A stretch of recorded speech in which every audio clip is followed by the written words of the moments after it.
Hello and welcome to Talking Baseball. We've got no hitters overturned by official scores. There was some sweep week this week. Trev said there's a new raise. The Mets can pitch. Let's talk ball.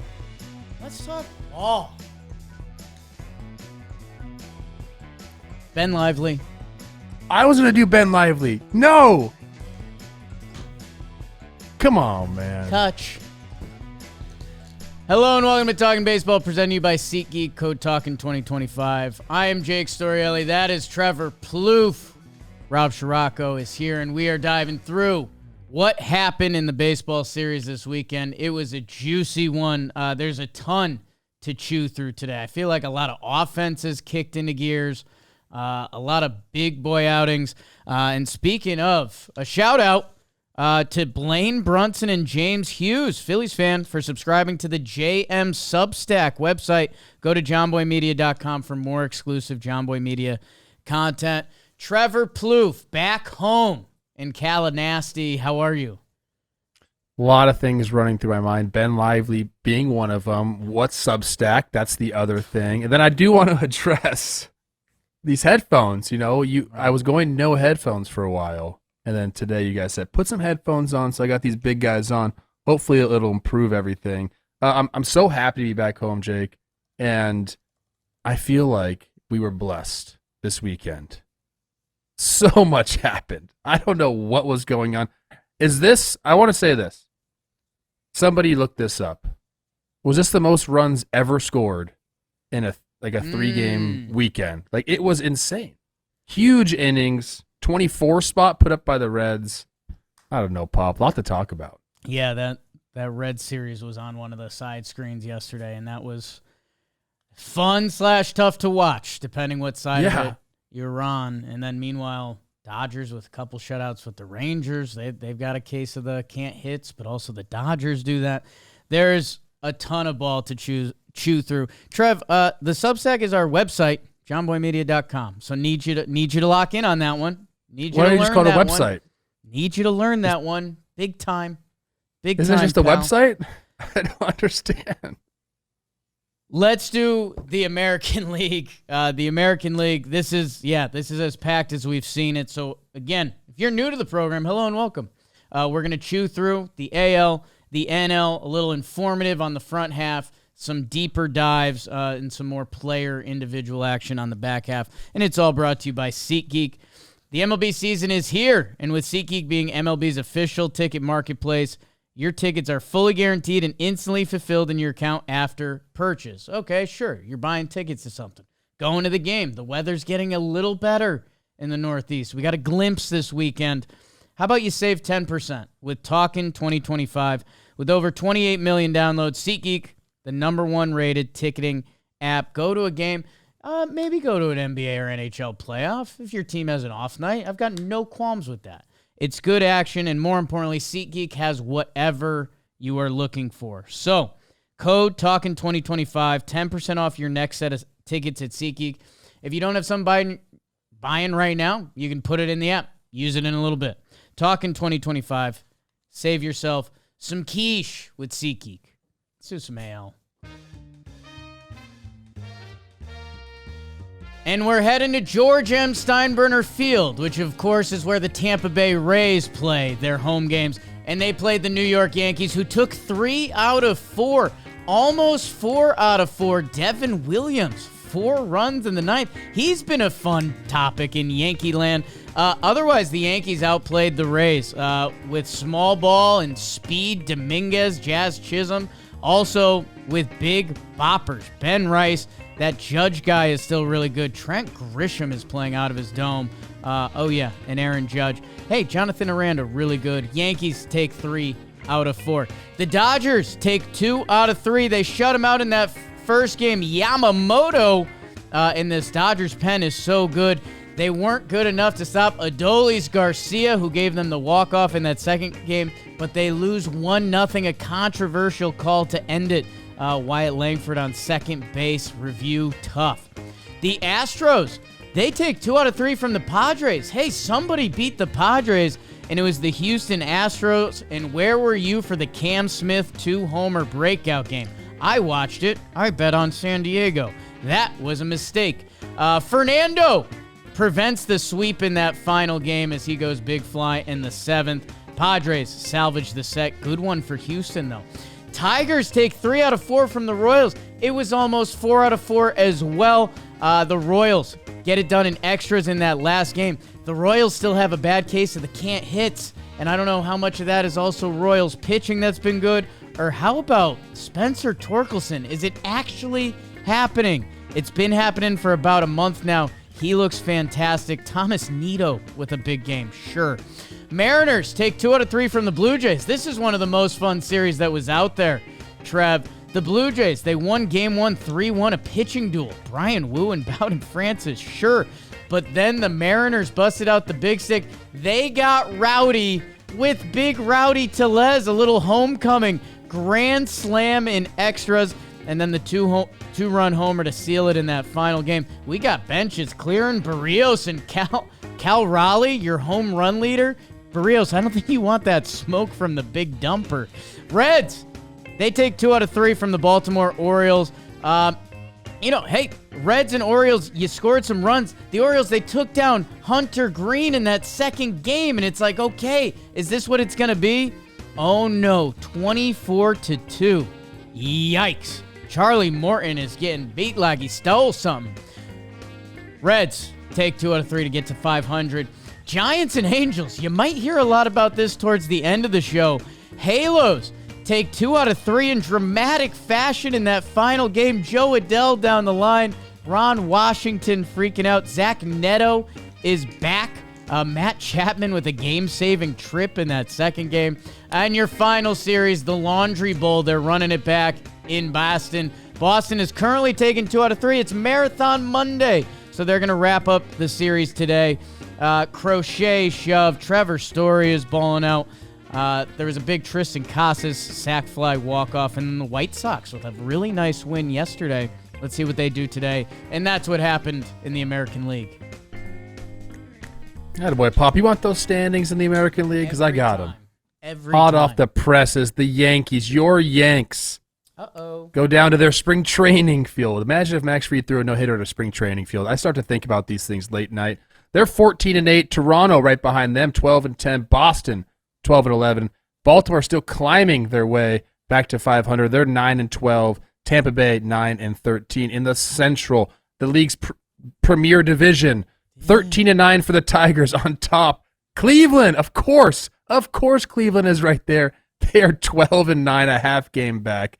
Royals at 9-14. My Twins stinking it up, 7-15, and then the White Sox at 5-16. Out west, go west, young man. The Rangers on top of the division, 13-9. Seattle, 1 game behind, 12-10. The Angels, 1 game above 500, 11-10. Then Houston at 10-11, and the A's at 10-12. Those are the standings in the American League. Thank you, Trevor Plouffe. And yeah, let's rip this Band-Aid. Some people don't like listening to us talk Yankees because I have a program where I discuss that a lot, but there was some stuff in this that needs to be discussed. Your guy, Max Fried, no hitter going into the 8th.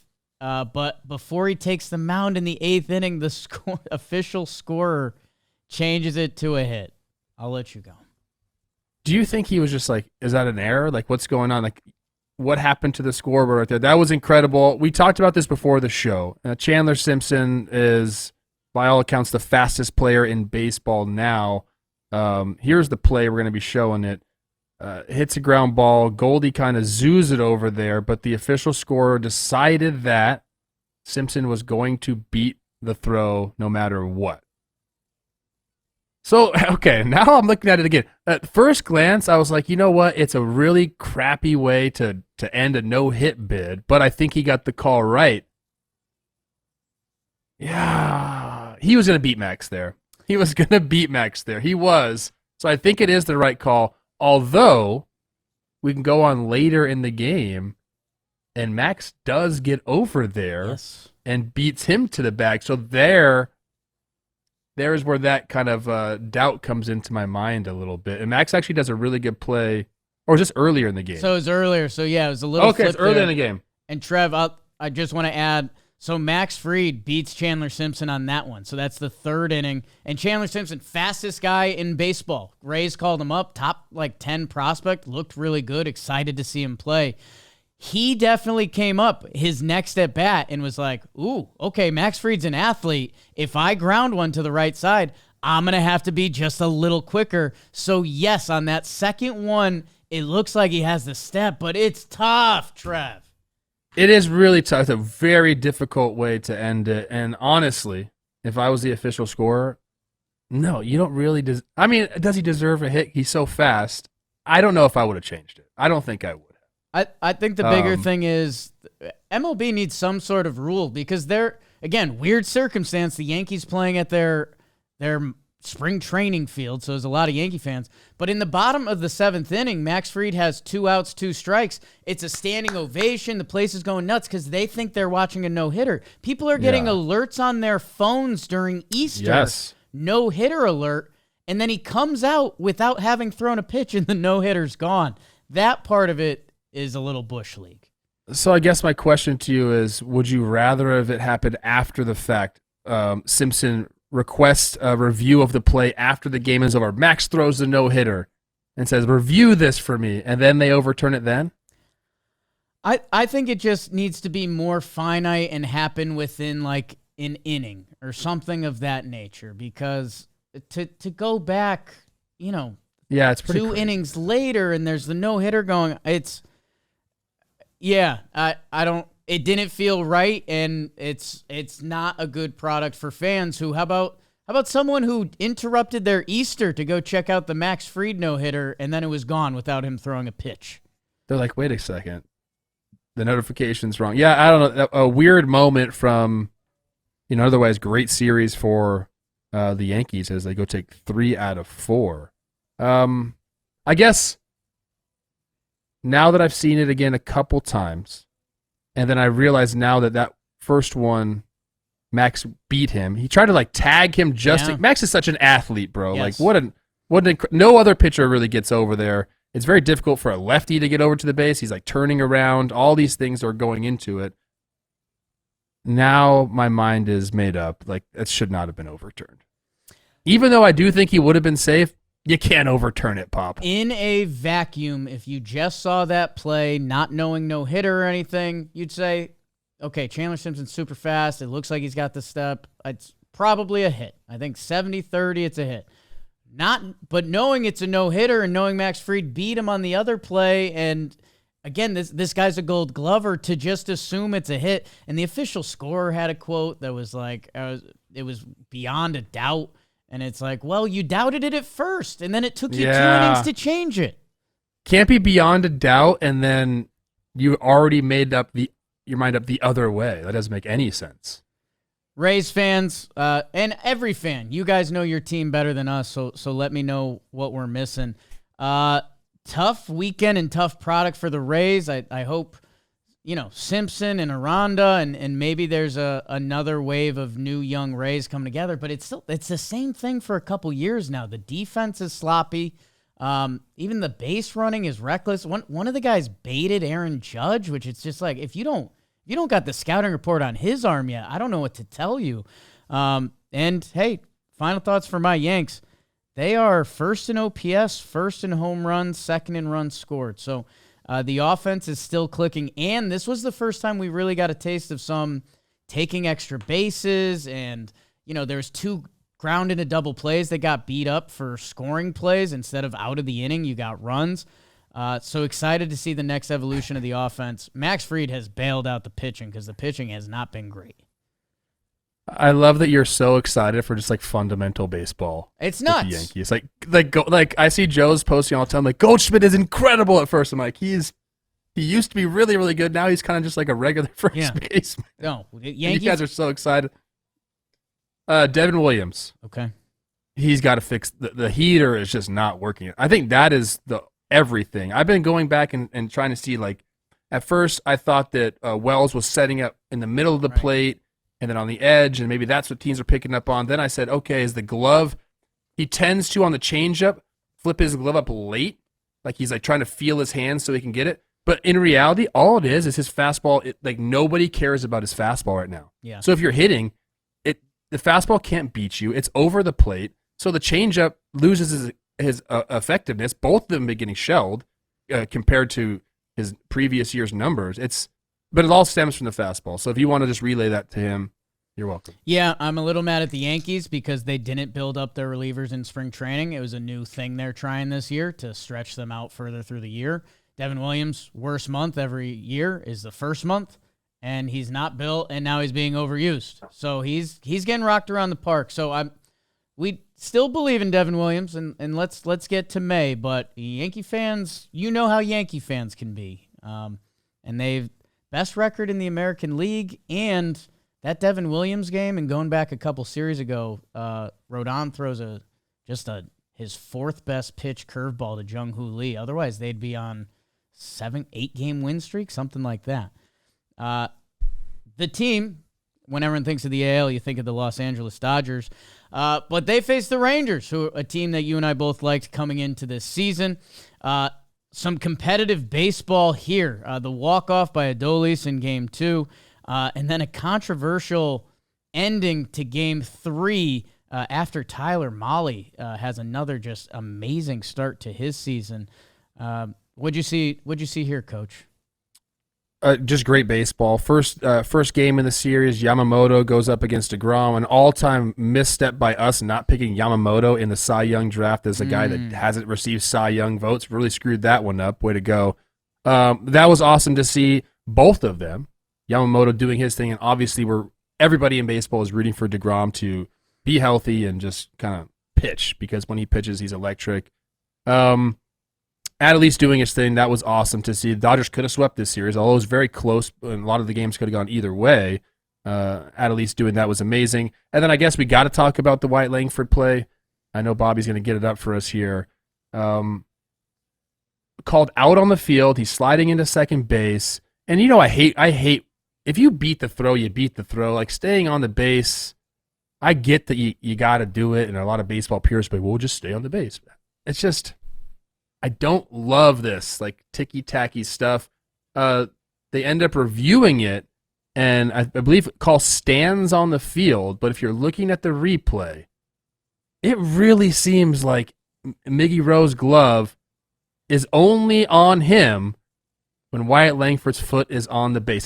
His foot comes off the base, but at that point, Miggy Rowe's glove is like in between his legs. This is a tough one for the Rangers, as they had the walk-off the night before. You get a guy in scoring position in the ninth in a one-run game, and all of a sudden, you don't. Yeah, and you go from a potential tie it up or win the game against the Dodgers when you walked off the night before. Yeah. To now losing 2 out of 3. Hey, Texas Rangers, in this homestand, starting pitching a 1.64 ERA, 41 strikeouts, 7 walks. Dude, it's been a hitting problem for Texas, and they do head to Sacramento, so maybe that'll figure things out for them. Dodgers win a series. Glass now leaves with an injury. Again, the story for them is pitching as well. They shut out the Rangers in 2 of these games. Yeah, I guess Glass now just had some cramps. He should make his next start. At least that's what they're saying now. So that's nice for them. That's nice for them. Another powerhouse series. When you think American League, you think Padres. A little AL West, NL West mixer, huh? Astros, Padres. Astros take 2 out of 3. Another one that was I mentioned the Cam Smith 2-homer game. To take that first one. That was fun. I was watching that live. I mentioned it on the way through. I may have bet on the other guys, and that's okay. Happy for Cam Smith.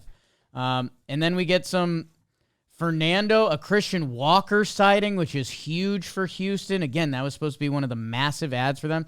And I think it was big, like, when Christian Walker and Isaac Paredes put it into the Crawford boxes, that feels like bonus points. It feels like you made that game plan and it worked. Yes. Yeah. That is exactly what Houston fans, Houston front office, they all imagine that. Those Crawford boxes just being absolutely destroyed by those two. I will say this. I said, I believe on the last episode, I don't feel like Houston's inevitable again, and here they are, 1 game under 500, taking 2 out of 3 from the Padres, who were playing the best baseball in all of the major leagues. And maybe I'm going to eat my words. Shout out Cam Smith, though. That was a lot of fun to watch. He actually used the Crawford boxes in that second homer as well, man. Just snuck it right in there, Jake, just like you always do. Yeah, again, for my viewing purposes at the time, I did not enjoy it, but I'm happy for Cam Smith. And then, yeah, scary moment at the end of this one. Luis Ariz carted off collision at first with Dubon. He posted himself on Instagram this morning that he's been cleared and he's going to join the team, so that is good news, but yeah, always a tough one when you see someone carted off the field. We had a couple. We're going to talk about the one in the Blue Jays Mariners series as well. But that was an interesting play. Like Dubon kind of like he braced, and I don't blame him. And kind of like went into a rise, and you never know what's going to happen in those situations. But I'm definitely happy that he's feeling good because that could have been really scary. Kansas City Royals. Things are a little scary because the offense has been anemic. And the Detroit Tigers on the other side of these AL Central teams that we thought could peak or valley this year, and we'll talk your Twins in a little bit. The Tigers have been pretty steady, throwing the rock and getting contributions from big Spencer Torkelson, who I think at one point this weekend was leading in extra base hits. Your guy, Kerry Jesus, was a carpenter. Riley Green was in a funk. He has a couple good games in this series. Tigers look really strong, and it feels like they're playing the same brand of baseball that they're building off from last year, where the Royals, it feels like they're looking around they're in that bad spot where your offense is so bad when the other team scores 2 runs feels like 5. Absolutely. The Tigers are my team that I said is the new Rays. Oh, okay.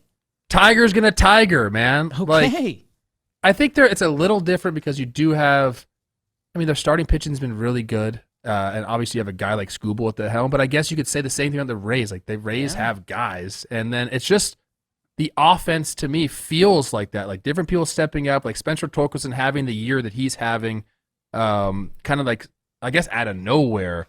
But they kind of do everything right, and like this one, Riley Green comes back. He'd been really, really struggling, has a nice game, and it just, the way they score runs, the different ways they can do it, and ways they find to win baseball games is feeling a little raises to me. Plus the bullpen, got a bunch of different pieces that you can like kind of just like mix and match. Andy Ibanez, like the lefty killer, like it just feels like the Tiger's gonna Tiger, and maybe that's our new expression for the Royals, man. Hitting with runners in scoring position has just been terrible for them. That's Charles Barkley's word, terrible. 557 OPS with runners in scoring position. That's the worst in baseball. Right in front of the Mariners at 582. So yeah, they got to get it going. They have the guys to do it too. We talked about their lineup depth coming into the year, which is obviously in question now as we're seeing some of these games with the light offense. But I still feel like we have a Royals run in us. That's how I feel. Spencer Torkelson, the 1.0 OPS, 22 games in. And hey, sometimes guys don't get the shout-outs on this program. Zach McKinstry. It's been great. With the only other position player on the Tigers with 1+ WAR, a 400 on base, playing all over the field. Trev, I love the comparison. You mentioned that to me before. There's a new Rays. And, dude, I'll tell you what, and this is shots fired, the current Rays are not the old Rays. No, they're not. It is a tough product that you're right. Like, Detroit is never dead in the game, it feels like. They've got a couple big boppers with everyone else that does what they do on the baseball field and a lot of pitching. I like the comp. Yeah, they platoon a lot. They figure out lanes, where guys are going to pitch. It feels very Rays-ish. But maybe like Rays with the certainty of Skubal, who actually lost the only game here, or pitched in the game that they lost. Did he get the loss? No decision. Extras, yeah. Royals, 29th in OPS, 29th in runs, 30th in homers. Is our guy Jack Caglione? Is he? They need something. Hosmer, stop podcasting, get in the box. I don't know. They need something. I talked to Moustakas. He actually took a job with the Royals. He was going to Northwest Arkansas. So maybe he's getting some of those prospects riled up, ready to go. Yeah. Coach him up, Moose. Trev, this was one of the more fun ones this weekend. Mariners, Blue Jays, aesthetic uniforms, which I know is always important to you. Yeah. And Rowdy Tellez is always important to you, who he puts a couple exclamation points in this series against his old team. Rowdy and Cal Raleigh? It's unbelievable. Thick in Seattle. My first experience with Rowdy was in Buffalo at some bar. I believe we were eating wings because that's what you do in Buffalo, having a few pops. I was like, I love this guy. We talked a lot on first base. He had the big series, homecoming, grand slam there in extras. This was a lot of fun. We had the Barrios, Cal Raleigh kind of dust up where he thought Cal was relaying signs. Cal says he wasn't, but he understands a pitcher being riled up about that. But then right after that, Cal comes through with a double down the line. That's a really cool moment. If you're the hitter and the pitcher's talking to you, then all of a sudden you come through for your team. What a feeling. We also had another big boy collision here. Yeah. Rowdy on first base. And it was Alan Roden, right? Yeah. Who's a big boy himself. He's listed 5'11", 215, which is, that's a pretty... It's a different weight class, though. Different weight class, but still, like he's got this lower center of gravity. Sometimes that works, as you know. This one did not work out in his favor. I think Bobby's getting it up right here. It is... I've pushed the lower This, center he goes down hard. Yeah, this lower center of gravity only works in relative and a certain amount of size. Not big Rowdy. Rowdy barely moves. If you saw that play and you just AI edited out Alan Roden, I don't think you'd know Rowdy got hit by someone. It looked like a wall. Like he ran into a Rowdy wall. looks like he just catches a ball behind him and keeps taking a couple steps back, and Alan Roden he looks like he got UFC knocked out. Can I say this about the series? I did get a chance to watch a lot of this series, and seeing Bo Bichette and Vladdy just back to back, like that has to continue. Like I'm sure Blue Jays fans feel the same way, but they're not really hitting for power, either of them right now, but they are hitting, and it just seems like they're like dancing together, man. Like they need to stay together. So whoever you got to tell, get Bo his money. Cal Raleigh, I mentioned ninth homer, tied for the MLB lead. He is playing out of his dome. The Mariners are 12-6 when they hit at least one home run, and they're 3-0 in series-deciding games. So after a 4-8 start, a little 8-2 run by Seattle, they're kind of mashing the ball. Or it seems we kind of thought we heard from Edgar Martinez they were going to have the opposite approach, like, oh, Edgar knows how to slap it around Seattle. And it feels like everyone is swinging big on that team, and it's been paying off the last week and a half or so. I mean, they win a game where they struck out 18 times. So yeah. I guess it's working for them. Reds, Orioles. Trev, people of this show know I love the Cincinnati Reds. I actually don't have a ton to announce, although Batman and Robin both homer in that first game. The third game gets so out of hand. The Ellie De La Cruz dive is sick. I mean, for me, the more so the story is Baltimore's pitching, which was already concerning. Maybe it went from a yellow flag to a red flag. Oh, Ellie. Yeah, oh my gosh, Ellie. Yeah, Charlie Morton obviously has not pitched like he has in the previous 40 years in the big league, so that's been hurting them a little bit. It's something that they have to address. In that second game, getting to Hunter Green the way they did, you got to feel really good as an Orioles fan. And then the next day, you get beat 24-2. Another game where kind of like my point of position players shouldn't pitch. Like it's just a bad product. I don't like it. I'm sure Noelle Marte likes it, but yeah. Yeah, happy for series for the Reds. Happy for Noelvi and Austin wins. Some historic numbers. 5 for 7 and 6 for 7. Happy for them, but yeah, it was tough to watch. I'm sure Baltimore fans agree, and God, they need somebody to throw the pill.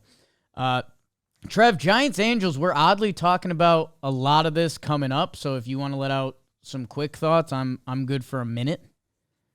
Shout out Tyler Anderson is kind of what I have. Him versus Logan Webb was awesome to watch. And yeah, we got a bunch of stuff coming on then later. Yeah, and I know, hey, if you're fans of either of those teams, that might not excite you, but it should. Tyler Anderson, what he's doing to righties is insane. Logan Webb, there's more coming.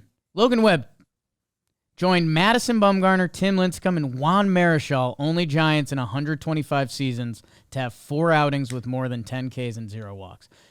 That's just cool names list. That is a cool names list. Shout out Zach Neto coming back. That's a big thing for the Angels as we talk about their kind of young core. I think he got a knock in his first AB, like a laser past Willie Adames to score a run. RBI double. So more Angels, more Giants coming later, guys. White Sox, Red Sox. Like I mentioned, they're finishing the series today. Crochet story. Again, there's more story coming from Jake's story in a little bit. Anything else there? What else do I have from this series? I think we're good on this series. I mean, Red Sox kind of do what they have to do. I'm happy for them winning that the second game, and then we'll see what happens today. Rafaela gets his home run on the board. Keep that going. Crochet, it is just really tough to score on that guy. If you're a Red Sox fan, hey, I'll be honest with you. A, you might not like listening to me because I'm a Yankees fan. But B, depends really what happens today. If you win 3 out of 4 at home against the White Sox, that feels really good on Marathon Monday. If you don't, feels like a bad split. I think that's the Benintendi homecoming game. All right. Let's go into the National League, Bobby. Hit it, baby. St. Louis, you wanted to be talked about. Unfortunately, this is the other side of it. The New York Mets 4-game sweep the Cardinals. Dramatic Lindor walk-off in the second game of this series, and then he starts with a leadoff homer in the last game of the series. The Mets pitch so much. The Mets are the new Brewers. So if you're keeping track at home, the Mets are now the Brewers. The Tigers are now the Rays. Not complicated at all. Hey, how do you like a 10-run inning? The Diamondbacks loved it on Game 1. Unfortunately, they lost that game. A historic comeback, but then they blow it. Their pen was depleted. I loved every outfielder I saw in this series on both sides. Corbin Carroll, the NL MVP. If Shohei doesn't come back and pitch this year, we got some names in there, including Kyle Tucker. D-backs, they salvaged the set with a 3-2 win in 11 on that final game. Atlanta Braves fans, they sweep the Twins. We tried to tell you in our DraftKings Bet the Cycle. Twins, Trev, yikes. Braves, they did need this one, and it came with, how about Alex Verdugo with a 4-hit game showing up for the Braves. Matt Olson and Marcel, the Big Bear Ozuna, get it done on the final day. Braves needed this one. Twins. Marlins. Phillies going for the sweep. No soup for you. These fish fight. And we might have a new favorite name in baseball, Javier Sanoja. And he was a big part, 5 RBI in the Fish comeback win to avoid getting swept. When I start with the team avoid getting swept, I feel bad. Zach Wheeler, 13 strikeouts. Trey Turner with a 4-hit day. Harper was all over this series. Phillies, hold serve. The Brewers take 2 out of 3 from the A's. They continue ever since that opening weekend, just winning series. Christian Yelich, man, 2-hit day. He's beating out infield singles while they're up 7 runs. Brewers ball is kicking into gear, and that's exemplified, great word, Logan Henderson called up 6 innings, 1 earned run, 9 strikeouts. That's Brewers baseball. And the Nationals and the Rockies played. Did you watch? I did. Nationals almost blow a 10-run lead of their own. Some good Coors Field action there. And then some tight games, 3-2. 3-1. Mickey Moniak is involved in every Rockies play before not being on the team to start the season. Jake Irvin with a nice start at Coors Field. That doesn't happen a lot. And then your Best Western Road Warriors. It's time. Best Western Resorts and Hotels. Life's a trip. Make the most of it at bestwestern.com. It is your Cleveland Guardians who sweep the Pirates. Half that makes me sad. Pirates fans, you know, and their aces talking about it, but the Guardians come in. They're 1-3-4 hitters. Juan Ramirez and Manzardo balled out the entire series, 1.164 OPS. The tag on Emmanuel Valdez. When things keep getting worse, they're getting worse for Pittsburgh. But Cleveland with Luis Ortiz, Ben Lively, and Logan Allen get 3 solid outings, outdoing the Pirates pitching staff, which is supposed to be what they have. Life certainly is a trip. Go check it out with Best Western. That's what happened in the National League. Oh boy, Jakey. Javier Sanoja is actually raking this year. Yeah. So snaps to him. Pirates in your bobbleheads. The NL Central and their bobbleheads. Stop being stingy. Whoa. Okay, me and Paul Skeens feel the same way. Do you want the standings in the National League? Because I got them. Every time. The New York Metropolitans are 15-7. I had them missing the playoffs. I don't know why. I thought the Braves were going to be good. They're not, although they swept my Twins. Twins are really bad. 15-7. That was a lot. Sorry. 15-7 at the top of the division. Philadelphia 13-9, just chugging along like they always do. The Marlins 9-12. The Nationals 9-13. The aforementioned Braves 8-13. They'll be at 500 soon. Mark my words. In the Central, the Chicago Cubs, man, been playing really, really good baseball. 14-10 there. Milwaukee just sneaking up right behind them. 12-10. The Reds 11-11. The Cardinals, come on, baby. What is you doing? 9-13, and the Pirates 8-15. Then out west, the Padres at 16-6. The Dodgers at 16-7. The Giants at 14-8. The Diamondbacks at 13-9. 3 games separating those 4 teams, just balling out, and then the Rockies. Boy, oh boy, the Rockies 4-17. I might start a revolt. It's not right. It's just not right. Beautiful stadium. Love the unis. Mickey Moniak. Great Zach cities. Veen. Tolia. Who's the guy I really like on that team? He's the catcher. Big catcher. The big Rockies catcher? That's what we're going Yeah. to. Oh, Stallings? Yeah, Jacob Stallings. He's massive. He is massive. Yeah, I like that It guy. stands out. It's lurchish. Okay, and like we said, we'd start with the Rockies. No. Trev, it's Mets. It's Mets. The way they are pitching with the names in their lineup, this was, I don't want to say the best case scenario, but this was what it could look like, and it's I keep saying exemplified. Lindor, walk-off homer. Lindor, lead-off homer to start the game. Juan Soto into the gap. Alonso, the RBI total, it keeps topping the chart. This is Brett Beatty starts hitting. I mean, my goodness. Mets fans have been asking and looking for that for a while. They look elite.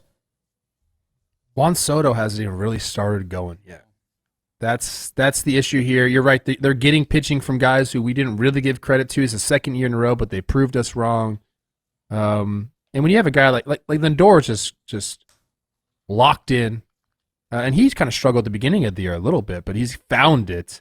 3 for 4 the first game. The walk-off bomb in the second game was majestic, and you kind of felt it coming in the stadium. 1-2-3 at the plate, tie game. I think it was the second pitch of the night. That's always awesome. You don't got to wait around. Like, he does it the second pitch, and it's a no-doubter. Like, that Citi Field, I got to give him credit. Going off, man. Like, it's a really cool place, not only to watch the game, but the fans have been great. The Mets, man. I didn't miss on them. I knew they were going to be good. I just thought other teams were going to be better, and I thought the National League was such a juggernaut that they might be a team that's been left out. But so far, it definitely does not feel that way at all, because they're kind of firing on all cylinders, minus the $800 million man, Juan Soto. So, like, when that gets going, are they going to be even better than they are now? I'm not sure, but a great series against the Cardinals, who we were just talking up about, hey, their offense is going off. They're great. They end up scoring 9 runs in 4 games, get swept, and now we have to talk about the Cardinals in the worst fashion possible. Mets have the best ERA, number 1 starting pitching ERA. It's insane. 3rd in bullpen ERA. Griffin Canning was one of the worst starting pitchers in baseball. He's been great for them, and that's why we're calling them the Brewers, because if they can just tap into pitching like this, that's going to be a problem. And they're doing that in their rotation. Clay Holmes, Griffin Canning, and in the bullpen. The Mets have announced themselves upon this season, as have the Chicago Cubs, who take 2 out of 3 from the Snakes. Another electric series with just talent dripping all over the field. Carson Kelly has turned into peak Mike Piazza, which that's helpful for them. Seiya Suzuki is now currently the top of my leaderboard as most underrated player in baseball, because the stats are actually just silly. And then at the same time, the Snakes could have easily won 2 out of 3 here too. So I'm just trying to get up where Carson Kelly ranks in WAR. I believe he's close to the top 10 in WAR in all of baseball. He's been absolutely mashing. So for this series, Jake, that first game, do you know where I watched it? You'll never guess. I'm just going to tell you. Yeah. P.F. Chang's at the Tampa airport. Whoa. We were starving. Yeah. Sat down with the family, had it on my phone, and what a crazy game. They have some good dishes there. 1.2 WAR for Carson Kelly. Yeah, it was an incredible meal, but a better game. And I was watching it, and Ian Happ hits the homer. I think Michael Busch hits an RBI single, and you see Happ in the dugout. We're like, bam, yeah, we got this game. And then shit just went crazy, dude. Eugenio, we know it's Gino. He takes it back. Hey, what a crazy first game right there, dude. Cubs doing it, winning it 13-11. You mentioned Seiya Suzuki, the power that he showed. Kyle Tucker being the dog in that game. Like, what an incredible. It was. People are calling it the game of the year already. I think we were probably going to get some better ones along the way, but a lot of fun. Again, it was just really hilarious, like watching that game in a P.F. Chang's, because I'm like, oh my gosh. And people are like, oh, is the food that good? I'm like, yes, but also the game that I'm watching is good. Yeah. Trev, one of our favorite stats, the Cubs, number 1 in runs scored. I like that one. Again, they couple two extra games to start the year. And also the D-backs, who are somehow 4th in the West right now, they're 3rd in runs scored, so their offense is back. A couple games where their pitching's gotten rocked around, but God, those NL West teams are so good. Trev, I'll give you a minute on this if you want it, but Braves sweep the Twins, and if we predicted it, that means it was kind of known. Both teams just not looking great to start the year off, but I think sometimes, the recipe to feeling better is right now, it's playing the Twins, who are just not really doing anything particularly well. They're not hitting well. They're not playing good defense. Griffin Jacks fails to cover a base, lets up a big inning after that. It's just everything looks bad for them. And, for the Braves, hey, I brought Braves stock. I think they're going to get going. Well, I thought the game against Philly was going to catapult them. Maybe this is the series that's going to catapult them. I'm not really sure. But for the Twins, it's literally all bad right now. And I was talking to Morneau, who's calling the games this series. He goes, they're just so close. And I don't really agree with him. I don't really feel that way. I don't, man. Like, Buxton's playing great. And when he's playing great, that's when you should be winning games for the Twins. You're getting this guy on the field, and it's just still not happening. Hopefully, the one thing to really talk about in this series is off the field, which is unfortunate. Yeah. Jared Kelenic, if you didn't see it, Jared Kelenic hits a ball off the top of the wall, kind of pimps it, doesn't get out of the box really well, ends up getting thrown out at second. They have to review it. Ends up getting thrown out at second base. And then during the game, or was it during the game or was it after the game? I can double check. And in my head, it was during, but Anyways, Ronald Acuna Jr. is not with the team. Bobby's showing the play right here. He's been benched a few times for this, and he let people know on his Twitter that if it was him, he would have been out of the game. Or I think it was after, because we have Snicker's quote saying, "What was I supposed to do?" And then Ronald's replying to that, where I've been taken out of the game. Yeah, it's tough, man. That's tough. That's Snicker. What he before Sunday's game said, "Hey, I didn't really see it until I walked out to the dugout. I know it's been taken down. He's not here. I don't really have anything to add. Every situation is different. Jared Kelenic plays with his hair on fire." I kind of see both sides here. I lean with, Ronald Acuna shouldn't have done that. I'll stay there. But, is he wrong? I don't think he's wrong. Yeah, that's a good way to say it. Ron, maybe don't post that. Chaz was tweeting after he got ejected. He got in trouble for that. Yeah, it's tricky because, Ronald Acuna Jr. also wants to have his voice heard. And, when he was a young...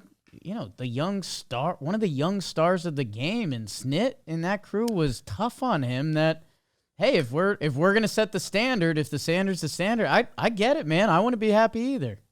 Yeah, and you know what? No shots fired at Jared Kelenic, but he hasn't necessarily earned the right to, to get that excuse, right? No. Definitely not. Right? Usually that's safe for somebody that's done a lot in the game, that's been around the game for a lot. Again, Jared Kelenic, early on in your career, this guy could go on to be something completely different, but I don't think he's earned that over a Ronald Acuna Jr. And I don't know, maybe Braves fans will think differently of this situation. I know there's been a lot of things that have happened early on in his career, and some people feel certain ways about Ronald Acuna, but to me, the situation was kind of for lack of a better term, black and white. You have this stance as a manager. He said it. He said situations are all different. I don't know. Are they? Right. You don't run out of the box. You don't run out of the box.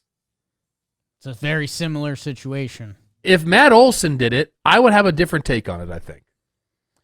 So do you think the Stars are getting held to a higher standard? I don't know. I'm so jumbled up in how I feel about this.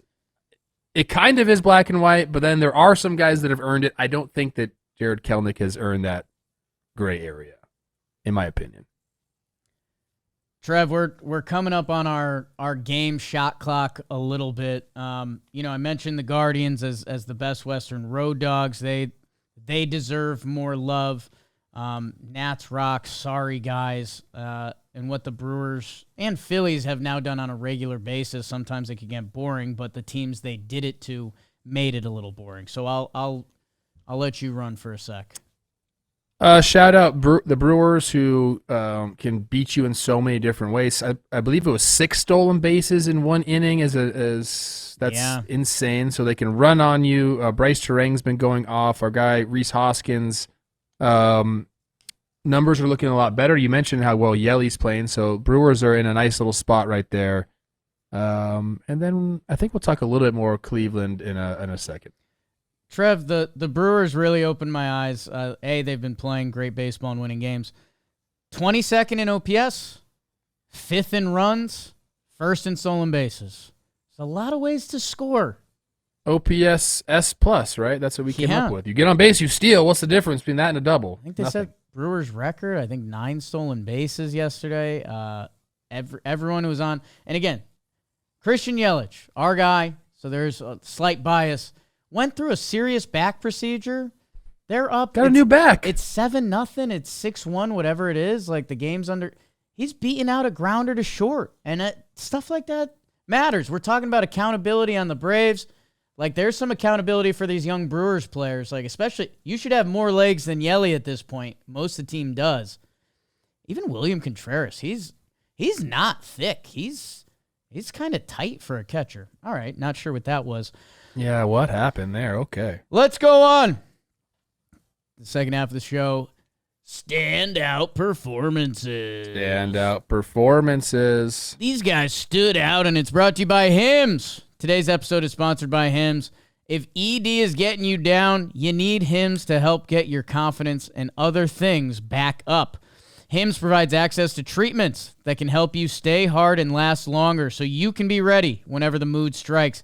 Hims is changing men's healthcare by providing you with accessible and affordable sexual health treatments from the comfort of your couch. 100% online, no need for uncomfortable doctor's visits. Start your free online visit today at hims.com/talkin. That's Hims, HIMS.com/talkin for your personalized ED treatment options. The products mentioned are chewable compounded products, which are not approved or verified for safety and effectiveness by the FDA. Prescriptions require an online consultation with a healthcare provider who will determine if appropriate restrictions apply. See website for details and important information. Subscription required. Prices vary based on product and subscription plan. Who's your standout, Trev? At first, I was going to talk about Rhys Hoskins, but I was watching this game, and I was like, this is baseball in a nutshell. Ben Lively out-dueling Paul Skeens.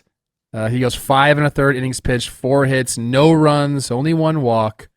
And that is just the epitome of what baseball is, dude. Like, we have Paul Skeens, who you can't talk about baseball without mentioning his name. I've told you this many times. Ben Lively, I'm sure a couple years ago was like, I'm done with baseball. He started running fishing charters in Florida. He's that type of guy. He's found himself a home in Cleveland. And you go into Pittsburgh and do that against, again, like the greatest pitcher we've seen in quite some time. I just love that story. So shout out Ben Lively, former teammate of mine. I shared a lot of pops with that guy back in the day. And I'm rooting for him because I know the feeling of feeling like I'm probably done with baseball and it's not going, and then kind of like finding a home. Shout out Ben Lively, man. That was awesome to see. He will tell his grandchildren I outdueled Paul Skeens for a day, and there's not going to be a lot of people that can say that. There might be a few actually if the Pirates don't upgrade their offense a little bit. Or Paul Skeens like I faced Ben Lively. Yeah, that's a good point. At one time, yeah, that's a good point. I was gonna make a Livy Dunn on Ben Lively's Instagram. Whoa! I take it back. I take that back. I won't take this back, which people probably thought I should. Trevor Story for the Boston Red Sox. Friday night, 3 for 4, 2 homers, 6 RBI, 3 runs. He has racked up 1 WAR on the season, playing shortstop for the Boston Red Sox. All 5 of his home runs have come in this month. Trevor Story had turned into when we did the Red Sox profile and projection, we're like, I don't know, there's a group of young guys that can play shortstop. If Trevor comes out and if he's struggling to swing the bat or if he gets banged up again, the Red Sox, now they kind of have options, and there's still a couple years on that contract at $25 million, which I know sometimes the money, we get lost in the money, but Trevor Story earned that money because he was one of the best shortstops in baseball. Injuries, some lack of success, and how much was that mixed with injuries? How much was that going to Boston? It's also funny now viewing some of these stats through a different scope of if Trevor Story has this, and he's off to a 318, 348, 866. I don't know if the 318 is going to hold, but some of those other numbers are in line with his career stats, that he has been a missing part of Boston's formula. He was a huge ad for them. He was a guy I wanted the Yankees to bring in because athletically he can handle the shortstop position, and when he's right with the bat, I mean, this is a guy, I know you're going to Coors Field me in the comments, but 37 home runs from a shortstop, and that's 2018. That's not 17 or 19 where the balls had a little extra juicy in them. Trevor Story should be a huge part of the Red Sox equation this year. Yeah, and he has been. I think, a veteran president like him. And we had him on our show. I don't know when that was. I think it was right before he was supposed to get traded, didn't get traded. Right. And I didn't fall in love with him because that's pretty strong wording right there, but I fell in like with him. Great dude, wants to win, works hard, and I think him and Alex Bregman on the left side of the infield is going to be, when you look back at whatever this Red Sox team does, I have him in the World Series. losing to the Dodgers. Ooh. But I think when you look back, I think they'll be the main cog of whatever happens. Yeah, some of the young guys are going to be great. Willie Abreu's playing out of his mind because he's just a stud. But like having those two guys right there in the infield next to each other, I think is going to be pretty special this year, and they have been. 6 RBI day, Trevor Story. We love a Trevor, and we 6 swipes too. We love a story, man. Trev, we laughed pretty good. When his agent was like, "Yeah, Trevor Story wants to be on," we're like, "Okay, that's sick." And then his agent sent over his stats. It's NFL draft week. They sent over Trevor Story's 40 time, and we're like, "Hey, this is baseball. Like, we don't. That's not our biggest thing."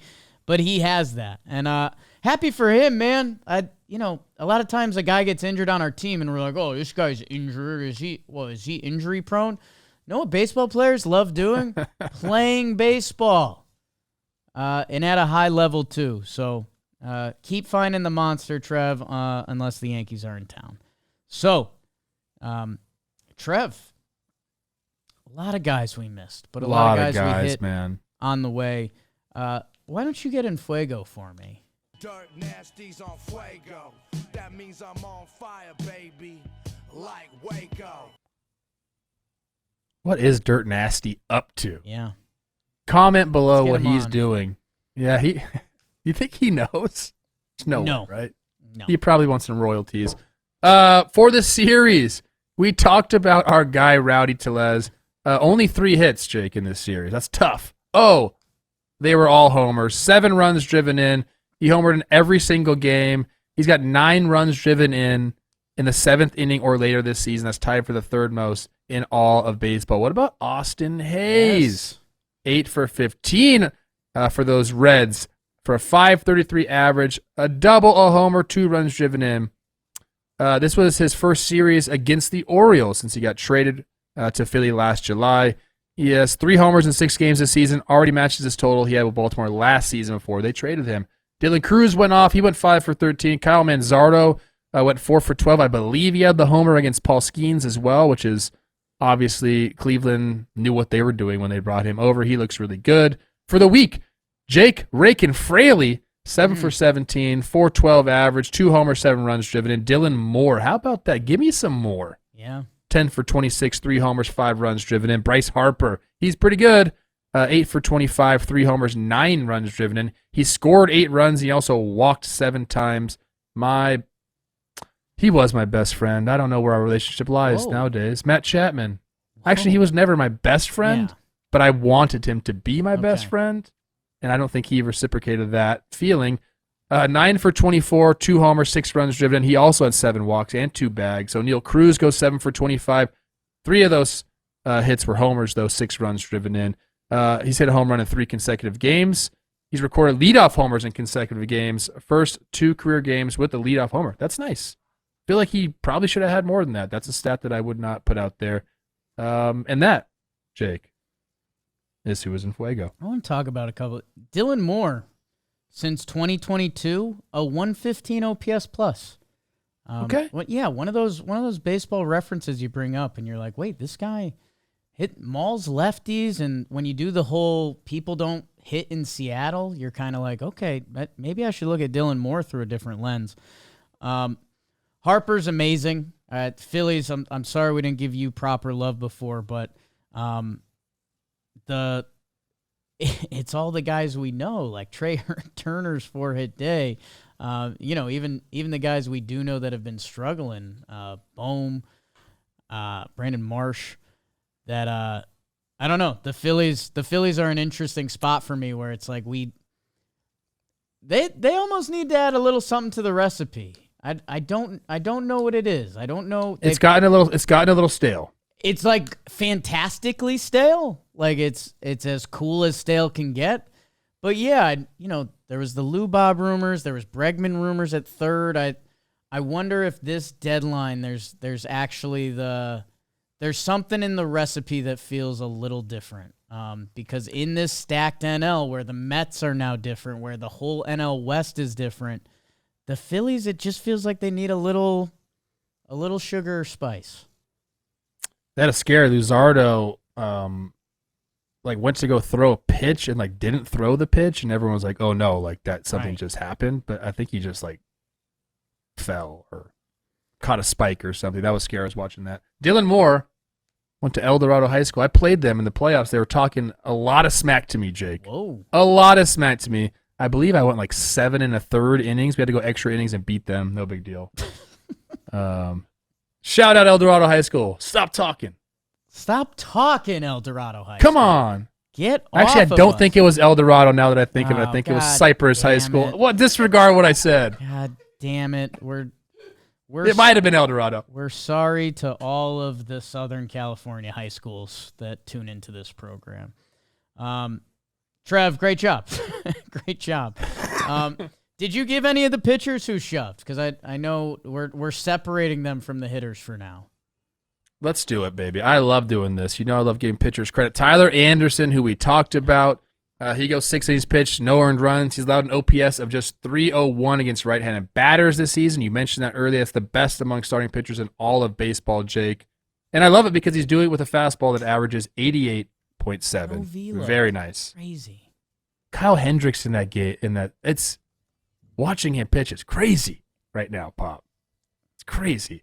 How about Hunter Dobbins? Okay, that sounds like a name that you could do in a Boston accent. Hunter Dobbins. Yeah. Okay. Hunter's tough. Dobbins is easy. 6 innings pitched, only 1 earned run, 6 Ks. Second career start. He's now 2-0. And it was his first career quality starts. That's nice. He's also getting a ton of run support. Landon Roop, really fun to watch him pitch. 7 innings pitched, 2 earned runs against those Angels. They have a miss rate of 56.8% on breaking pitches this season. It's the best among starting pitchers qualified in Major League Baseball. Severino's like dealing. Yeah. 8 innings pitched, 1 earned run. Opponents are hitting just 130 against him on the road this season when he's not in that bandbox of a park. That's awesome to see. And you mentioned Logan Henderson. Yeah. Go look at some of the names that the Brewers threw out there this year that started for them. Okay, Logan Henderson, MLB debut, 6 innings pitched, 1 earned run. He got 6 whiffs on 20 swings, and his changeup got 7 whiffs on 19 swings. So he misses bats. He's a Brewers pitcher. They're going to turn him into a Cy Young contender.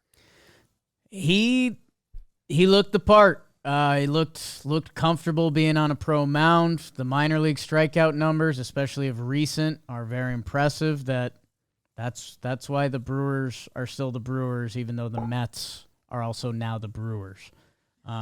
Yes. Love when you highlight the pitchers, Trev.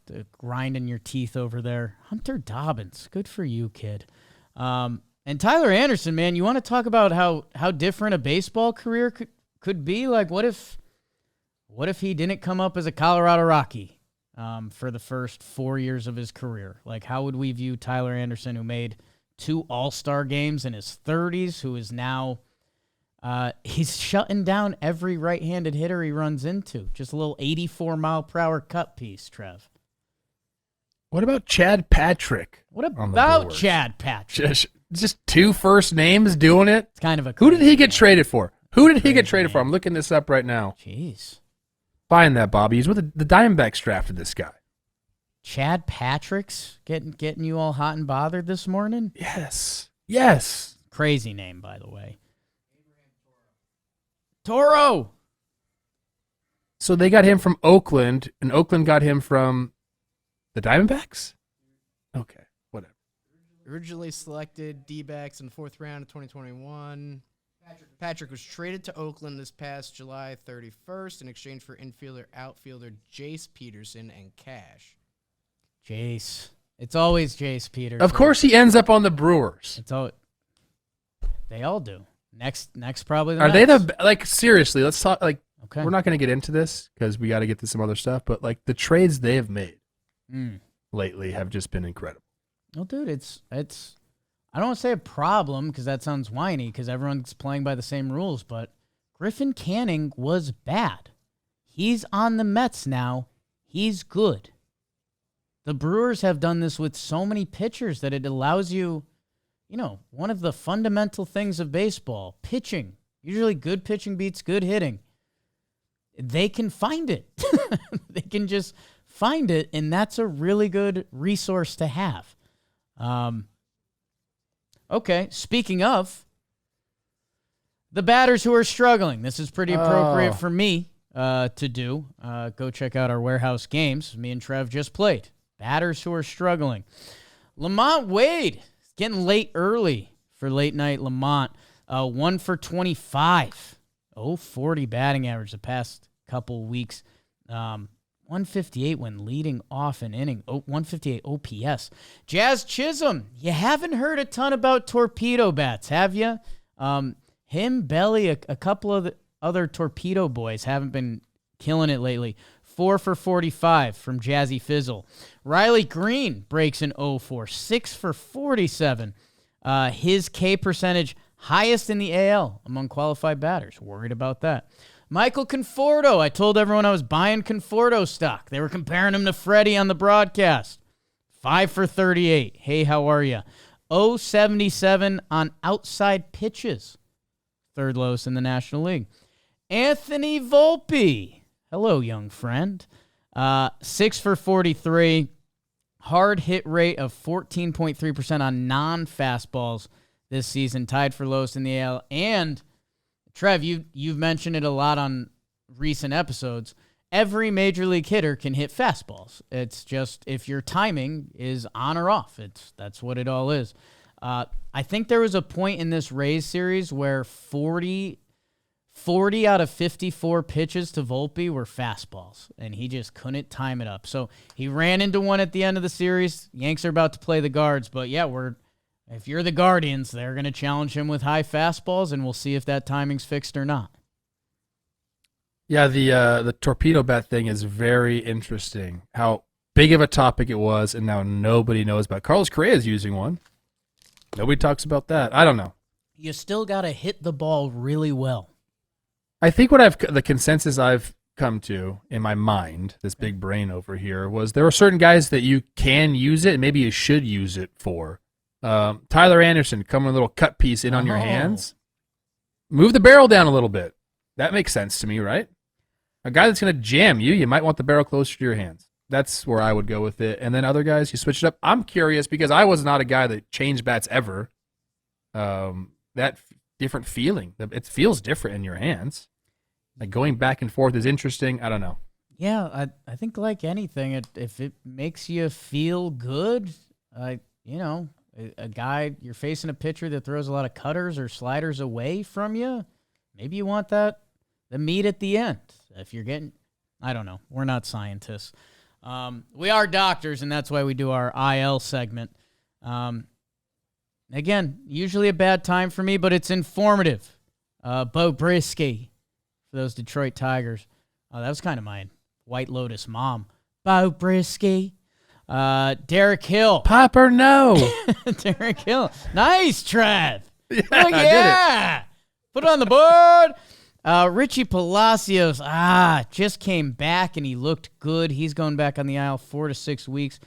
John Brebbia, growing out that beard, triceps. We don't like that. Jason Hayward, left knee. Tim Meza, that Pirates bullpen. Martin Perez for the White Sox with some elbow stuff. AJ Puck, man, we talked about how big and thick he's been for the D-backs. Left elbow, nervous. Casey Schmidt and Zeke Tovar, a couple NL West infielders. Blake Trinan for the Dodgers. They'll somehow figure something out on the back end. Our guy Griffin Conine, dislocated left shoulder on the 60-day. We hate that. Brandon Marsh, right hamstring, so he'll go on the IL, reset a little bit. And then a couple other arms in there. But we like the guys coming back from the IL. You mentioned Zach Neto with a couple rips, including a homer. Mark Canha, same for the Royals. Nice RBI up the middle. Liam Hendricks for the Boston Red Sox. Awesome. One of the more beloved guys in baseball. He goes in that Sox pen. I mentioned the Dodgers. Okay, we lost Trinan. Here's Evan Phillips, our old closer. Brock Stewart for the Twins, coach. Need him. Forrest Whitley for Houston and Wyatt Langford. Is he out? Is he safe? He's back playing baseball for the Texas Rangers, which that allows us to start everybody's weeks. Awards are brought to you by the DraftKings Sportsbook. Baseball is a marathon, not a sprint. Don't miss a second of the action with our partners at DraftKings. Right now, all new customers who bet just $5 will get $200 in bonus bets instantly when you use code JMBaseball. From every game day until the champagne bottles pop, DraftKings has you covered. Same game parlay, odds boost. You can do individual pitches, at bats, whatever it is. Download the DraftKings Sportsbook app now. New customers use code JMBaseball. Bet just $5 on any wager and get $200 in bonus bets instantly. That's code JMBaseball only at DraftKings Sportsbook. The crown is yours. What's your award, Trev? My award is called the Vintage Award. Are you familiar, Jacob, with Napa Valley at all? Not as much as I'd like to be. Have you been? I have not. Oh, man, you got to go. I know you Anybody love that's, it's incredible. You could do it real nice and real expensive. You could do it pretty cheap, too. Yeah, it's just a beautiful countryside. I want to say this in a way defending you at first because, Coach Trev going Napa Valley, some people are starting to tune out. You love it up there. You truly do. It's just incredible. And even more, like the food is awesome. Everything is just go if you haven't gone. There's a vineyard up there called the Charles Krug Winery. Mm-hmm. Okay, it was started by a guy who I think a lot of people are familiar with, Robert Mondavi. Sure. Actually started by Robert Mondavi Sr. It's 4 generations old. This is one of the oldest families in wine, especially in Napa. And I think for a long time, Robert Mondavi wine was considered like some of the best. And some of that shine is worn off a little bit as, people look for newer brands or new vineyards have popped up. Like we went to Screaming Eagle. That's one that everyone talks about now. Very difficult to get into, Jake. Yeah, I know. Don't know how I ended up there. So some of the shine is worn off. But let me tell you something, man. There are still some Mondavi wines that are incredible. Right. So don't just throw it all away. I saw something on the baseball field that reminded me a little bit of a Charles Krug or a Robert Mondavi wine. And it was my guy, Justin Verlander, who 2025 hasn't necessarily gone his way. He's chasing 300 wins. I believe he's sitting at 262. Had one in the bag. Joe Adele ends up walking him off. I think we're going to get to that in a little bit. But he dialed it up a couple times for some vintage JV late in the game against Trout. He ends up getting Trout twice, but late in the game, he ends up throwing a pitch at 97.3 miles per hour. I want to make sure I got that right. 97.4. Thank you. It was his fastest strikeout pitch by a full miles per hour since 2023. This is a guy that used to do that all the time. 94, 95 in the first. Gets into trouble late in the games, and he would just rear back and throw 100 out of nowhere. And it was one of the most frustrating things as a hitter was seeing this guy continue to get better and better as the game went on, because that's not the way it's supposed to work, Jake. You're supposed to tire a pitcher out and then go get him the third time through the order, and this guy was the opposite of that. He would get better as the games went on. I saw him dial it up, and I said, I got to give my guy JV some love. I went to his baseball reference page. I went down and click game logs. It toggled down, and usually there's 6 or 7 years that you have to choose from. His thing took up the entire page. This guy's been in the game for so long. Like I said, 2025, he's had a couple good starts. This one in particular was great for him. The Giants need him to be like vintage Justin Verlander. Their starting pitching has not been great. They've been playing good ball, but they haven't really gotten much out of their starters except for Logan Webb. Nobody else has an ERA plus approaching 100. So they need some of this. And I felt like watching him versus Mike Trout, him dialing it up, maybe like when he was on the mound, he saw Michael Trout in the box, he reminded himself, like, I am that guy. Like, screw it. Dials it up. I don't know. I just wanted to give him some love, man, because he's, how old is he? 42 years old? 42. It's awesome to see, man. So, look, he maybe doesn't taste the same as he used to, but every once in a while, he could dial it up, baby. Maybe. Shout out Justin Verlander. Maybe he doesn't taste the same as he used to. Maybe he does. Maybe it does. Kate? Trev, I was laughing. We do a little bit of pre-production for these shows for the people. And I wanted to go an award from that same very series. And dude, I love it from JV. And for me, you can go both ways from there. It's JV wakes up this morning and he goes, "Ooh, yeah, maybe. Oh, 97.4, huh? Maybe we got to really save those for the Trouts, the Judges, Shohei, whoever. Or maybe it's the other way, and all these pitchers get the stats, and JV's like, okay, we got that. Let's get 98 next start. So I'm excited to see the next steps. Yeah? Two more things real quick. 80.2 career WAR, unbelievable. You just don't see the eights very often when you're looking up the baseball reference page. Also, his high school is named Goochland. Oh, yes. For you some reason, I know that. Get you some Goochland High School. Okay. Gooch High. Old Dominion guy. Shout out Vinny. Yeah. I was starting this before. I'm going to give out the Keep Aging That Wine award because, Trev, as you know, I'm also a wine connoisseur of sorts. I see your Justin Verlander, and it's a fine wine, a Bob Mondavi. Great. I'm going to keep aging it because we mentioned that Verlander's 42. I'm looking at 72 years old. I'm looking at 73 years old in a week. On April 29th, Ron Washington turns 73 years old. And in that same very game you were talking about, Ryan Walker comes in, who I just complimented him, and he's been so, one of the best relievers in baseball for the last year and a half or so. And these Angels, who, Trev, you've been over there, and I've been giving you crap. You've been like, these Angels are pretty good. They play good baseball. I like these Angels.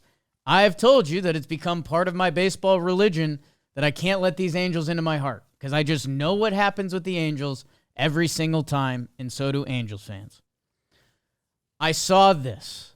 The game-winning hit from Joe Adell. Joe Adell, who it feels like he's been an Angels prospect for half a decade now, and he's getting his opportunity. And sure, here's Mike Trout, and people are calling out Trout sometimes for staying in L.A., and he doesn't play with intensity. And Mike Trout wants to win. Every athlete wants to win and compete. Mike Trout wants that. Ron Washington behind him, hitting him with the unk. I mean, there's a little jump there. I don't know the height he got on that, but that final unk twist of just the shoulders and the back trying to get into it. The Angels, if they weren't the Angels, I would tell you I like a lot of guys in their lineup. There's some youth here that can go. I'm not going to allow myself to get hurt by the Angels. For the next little bit, I'm not going to treat the Angels like they've been the Angels. I love that. They just beat a really good Giants team where Kyron Paris, and you've been emphasizing him, what he's been doing as a part of this young season. I wanted to believe in Ron Washington last year, and it got me hurt again just a little bit more. I don't know where the AL West is going this year. I don't think it's going the Halos way. This team doesn't have to be bad. This team does not have to be bad. The uniform has told me that it does. And I'm going to try to ignore that for just a little bit. For just a little bit, I'm going to try to ignore that and enjoy some Angels baseball because it doesn't get better than 72-year-old Ron Washington letting it eat on a come-behind, walk-off, bases-clearing win. It doesn't get better than that. And we do sometimes, and maybe your team is different that you follow, that we get caught up in, hey, when you lose a brutal baseball game, you got to get in front of the mics and you got to say, hey, it's one game and we'll win tomorrow. And it is what it is. And you do need that mindset. Also, let it eat and have fun and celebrate a big comeback victory and build upon it. Get through April above 500. Get through May above 500. That's when stuff can happen. How much hope did the Tigers have last year? Every year, one or two happen. I'm not saying I believe in the Angels for a second. Sounds like you're saying you believe in the Angels. That's what it sounds I'm like. just going to stop judging them as the old Angels for like a month. When you said, I'm just going to enjoy this while I can, that is what every Angels fan is feeling right now. You nailed it, Pop. Yeah. And this team is fun, man. I mentioned, like, watching Kyle Hendricks, like, throw the ball 82 miles an hour up there is insane. But Kikuchi's been really good. Soriano's been really good for them. Obviously, Tyler Anderson as well. Kenley hasn't allowed a run yet. Reed Detmers, who I called to get traded, I said, somebody take this guy and make him a freaking star. Now he's in the bullpen. He's doing it. Zach Neto's back. I don't know, man. Maybe it is the no cell phone thing. Do you remember that? I do. They're not allowed to have their cell phones. Does Mike Trout, is he in that too? I don't know. I'm in. I'm in on the Angels. Hoppy and Neto came off the IL in the past week. Like, you look up and down, and you're like, okay, Joe Adell's 26 now. I mean, how many times do we talk about a guy? Like, I think I just shouted out Dylan Moore, and he's 32, 33. Like, Joe Adell's hitting ninth for them. The bottom three in their lineup right now is listed as Neto, Paris, and Adell. Neto almost went 30-30 last year. I'm going to ignore the uniform for about a month, and I'm probably going to regret where it lands. With all that being said, thank you, everyone. Enjoy. It was a massive baseball weekend. Go Halos. Okay. I didn't say that. You are fired up. It's a juicy up today, people. Make sure you like, subscribe, share it. Share it with everyone. Enjoy your week. We'll be back Wednesday, midweek in it. Reed Detmers is 25 years old, bro. He's coming back to a rotation at some point. I don't think he is. Stay there. Tell that to Seth Lugo. Unless the Mets trade for him. Or the Brewers. Who's who?